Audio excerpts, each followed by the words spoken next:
बिस्मिल्लाहिर्रहमानिर्रहीम। अस्सलामुअलैकुम वरहमतुल्लाहि वबरकातुहू। Dear students, welcome to study time.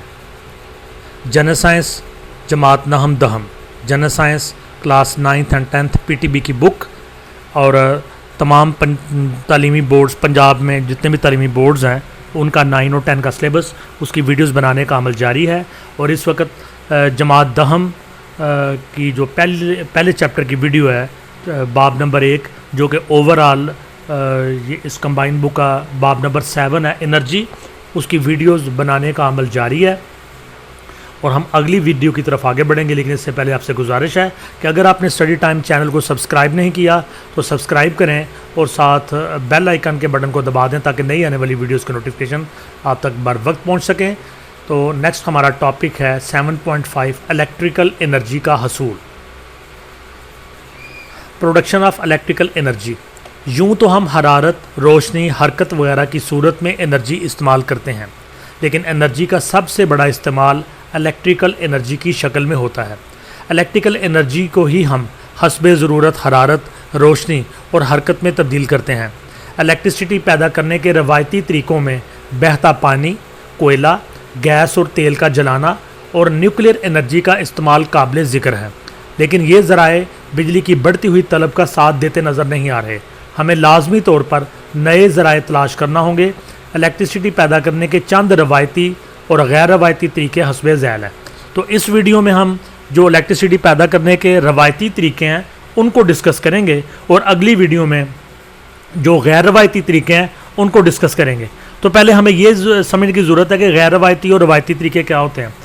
रवायती तरीके वो होते हैं जिनकी रवायत आम होती है और वो चीज़ आम इस्तेमाल में होती है। वो तरीके कुछ सालों से, कुछ दहाइयों से और मौजूदा दौर में भी चल रहे होते हैं। ऐसे तरीक़ों को रवायती तरीके कहते हैं। और जो रवायती तरीके नहीं होते, रवायती तरीक़ों से हट के कोई नए तरीके अपनाए जाते हैं तो उनको गैर रवायती तरीके कहा जाता है। तो अभी जो हमारा टॉपिक है वो है इलेक्ट्रिसिटी पैदा करने के रवायती तरीके। ये रावीती लिखा हुआ है, रवायती, रे वाओ अलिफ ये ते, रवायती तरीके। तो इन रवायती तरीक़ों में जो सबसे पहले है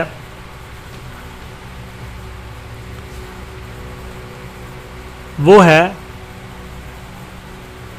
hydroelectric power. Hydro electric power बहते पानी की काइनेटिक एनर्जी को इलेक्ट्रिकल एनर्जी में तब्दील करने को हाइड्रो इलेक्ट्रिक पावर का नाम दिया जाता है। हमारे जितने भी दरिया हैं ये बहते हुए पानी की शक्ल में होते हैं और इनके अंदर काइनेटिक एनर्जी बहुत बड़ी मिकदार में मौजूद होती है। तो बहते हुए पानी की जो एनर्जी होती है, काइनेटिक एनर्जी, इसको जब हम इलेक्ट्रिक एनर्जी में तब्दील करते हैं तो इस अमल को हाइड्रो एनर्जी को हाइड्रो इलेक्ट्रिक पावर का नाम दिया जाता है। पानी को किसी ऊंची झील या रेजरवायर में जमा कर लिया जाता है। रेजरवायर, ज़हीरा। ऊंचाई पर पानी में ग्रेविटेशनल पोटेंशियल एनर्जी स्टोर होती है। जब पानी नीचे गिरता है तो इसकी पोटेंशियल एनर्जी काइनेटिक एनर्जी में तब्दील हो जाती है। पानी को नीचे लाने के लिए सुरंगें, टनल्स बनाई जाती हैं। बहते पानी की काइनेटिक एनर्जी से टरबाइन्स घुमाई जाती हैं जो आगे इलेक्ट्रिक जनरेटर चलाती हैं। इस तरह इलेक्ट्रिसिटी पैदा की जाती है। इलेक्ट्रिकल एनर्जी दर हकीकत पानी की वो पोटेंशियल एनर्जी है जो पानी के नीचे आने से हासिल होती है। इस तरीके में फ़ज़ा, हरारत, धुआं और गैसों से आलूदा नहीं होती। नेज़ पावर स्टेशन से खारिज होने वाले पानी को ज़रिया आपाशी के लिए इस्तेमाल कर लिया जाता है। तो इसकी जो एग्ज़ाम्पल है हमारे करीब तरीन मंगला डैम है। मंगला डैम में जो दरियाए झेलम है उसके पानी को एक बहुत बड़ी झील की शक्ल में इकट्ठा किया जाता है। जब एक बहुत बड़ा ज़हीरा पानी का इकट्ठा हो जाता है तो उसके अंदर एक पोटेंशियल, ग्रेविटेशनल पोटेंशियल एनर्जी आ जाती है। तो वो जो ग्रेविटेशनल पोटेंशियल एनर्जी है उसको टनल के ज़रिए से, सुरंगों के ज़रिए से बड़ी बड़ी टरबाइनों के ऊपर जब गिराया जाता है तो पानी गिरने से वो टरबाइनें चलती हैं। अब जो ग्रेविटेशनल पोटेंशियल एनर्जी थी और इससे पीछे ये काइनेटिक एनर्जी थी, जब पानी बहता हुआ आ रहा था तो ये काइनेटिक एनर्जी थी। वो काइनेटिक एनर्जी जो है डैम के अंदर या झील के अंदर जो पानी जमा है उसमें ग्रेविटेशनल पोटेंशियल एनर्जी की शक्ल में जमा हो गया और जब ये फिर मूव किया तो ये फिर काइनेटिक एनर्जी बन गई। इससे जाके टरबाइनों को घुमाया और टरबाइनों को घुमाने से मैकेनिकल एनर्जी पैदा हुई। टरबाइनों ने जनरेटर को चलाया और जनरेटर ने इलेक्ट्रिसिटी या बिजली पैदा कर दी, और ये जो बिजली है फिर हमारे घरों को, फैक्ट्रियों को प्रोवाइड की जाती है। और इस हाइड्रो इलेक्ट्रिक पावर का जो तरीका है, इसकी खूबी ये है कि इसमें चूँकि किसी किस्म का ईंधन इस्तेमाल नहीं होता, तो लिहाजा फ़ज़ा हरारत, धुएँ और गैसों से आलूदा नहीं होती। और फिर जो पानी गुजर जाता है टरबाइनों के पास से, वो आगे जाके फिर नहरों की शक्ल में और नालों की शक्ल में आबपाशी के लिए इस्तेमाल में लाया जाता है। तो ये तो थी हाइड्रो इलेक्ट्रिक पावर, एक रवायती तरीका बिजली पैदा करने का। दूसरा है थर्मल पावर। थर्मल पावर, इसमें कोयला, तेल और कुदरती गैस जलाई जाती है। ये फॉसल फ्यूल्स कहलाते हैं। फॉसल फ्यूल्स वो हैं जो कि ज़ेरे ज़मीन सदियों से जो थे ना, ये इंसानों, जानवरों और दरख्तों के जो रिमेनिंग्स हैं वो ज़मीन के अंदर उन्होंने कोयले की शक्ल इख्तियार कर ली, तेल की, कुदरती गैस की शक्ल इख्तियार कर ली। इनको फॉसल फ्यूल्स कहते हैं। पौधों और जानवरों की बाकियात लाखों बरस ज़मीन में दबे रहने से फॉसल फ्यूल्स में तब्दील हो जाती हैं। ज़मीन में ये फ्यूल्स महदूद मिकदार में हैं। जब ये सरफ हो जाएंगे तो मज़ीद फ्यूल्स तैयार होने में लाखों बरस लगेंगे। फॉसल फ्यूल्स में केमिकल पोटेंशियल एनर्जी स्टोर होती है। जब इन्हें जलाया जाता है तो हरारत हासिल होती है। हरारत से पानी को भाप बनाकर टरबाइन्स घुमाई जाती हैं और इलेक्ट्रिसिटी पैदा की जाती है। तो फॉसल फ्यूल्स को जलाया जाता है, जला के पानी को गर्म करके भाप बनाई जाती है, और वो जो भाप है वो टरबाइन्स को चलाती है। उसी तरह जिस तरह से हाइड्रो इलेक्ट्रिक पावर में पानी जो है वो टरबाइनों को चलाता है, तो यहाँ पे भाप जो है ना वो टरबाइनों को घुमाती है, और आगे वही सिस्टम होता है कि जनरेटर चलता है और बिजली पैदा होती है।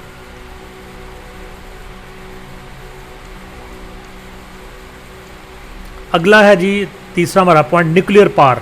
बहुत से तरक्की याफ्ता और तरक्की पजीर मुल्कों में न्यूक्लियर एनर्जी से इलेक्ट्रिसिटी पैदा की जाती है। पाकिस्तान में भी कैनप, कराची और चेस्टनप, चश्मा के मुकाम पर न्यूक्लियर पावर स्टेशन बनाए गए हैं। न्यूक्लियर एनर्जी का महज एटम का न्यूक्लियस है जिसमें एनर्जी स्टोर होती है। जब भारी एटम के न्यूक्लियस को तोड़ा जाता है तो बहुत ज़्यादा एनर्जी हरारत की शक्ल में खारिज होती है। इस अमल को न्यूक्लियर फिशन कहते हैं। न्यूक्लियर फिशन के लिए यूरेनियम 235 या प्लूटोनियम को बतौर ईंधन इस्तेमाल किया जाता है। न्यूक्लियर फिशन का सारा अमल न्यूक्लियर रिएक्टर में किया जाता है, जिसको कंक्रीट की दीवार से महफूज किया जाता है। न्यूक्लियर फिशन से हासिल होने वाली हरारत पानी को भाप में तब्दील करती है और फिर इससे इलेक्ट्रिक जनरेटर चलाए जाते हैं। इस तरह इलेक्ट्रिसिटी पैदा की जाती है। शक्ल 7.7 में न्यूक्लियर पावर स्टेशन के मुख्तलिफ मदारज दिखाए गए हैं। ये न्यूक्लियर रिएक्टर है जिसमें यूरेनियम के एटम को तोड़ा जाता है, वहाँ से ये टरबाइन चलती है। टरबाइन चलने से जनरेटर चलता है, जनरेटर चलने से बिजली पैदा होती है जो कि पावर स्टेशन को भेज दी जाती है।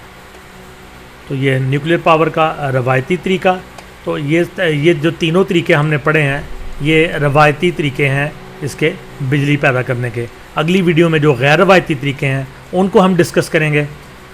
वीडियो को लाइक करें, कमेंट्स दें, दोस्तों से शेयर करें और स्टडी टाइम चैनल को सब्सक्राइब करने के साथ साथ हमारा एक और इन्फॉर्मेशन वाला चैनल है ईडन गार्डन टाइम्स, इसको भी सब्सक्राइब करें और साथ बेल आइकन के बटन को दबाएं ताकि नई आने वाली वीडियोस आप तक बर वक्त पहुँच सकें।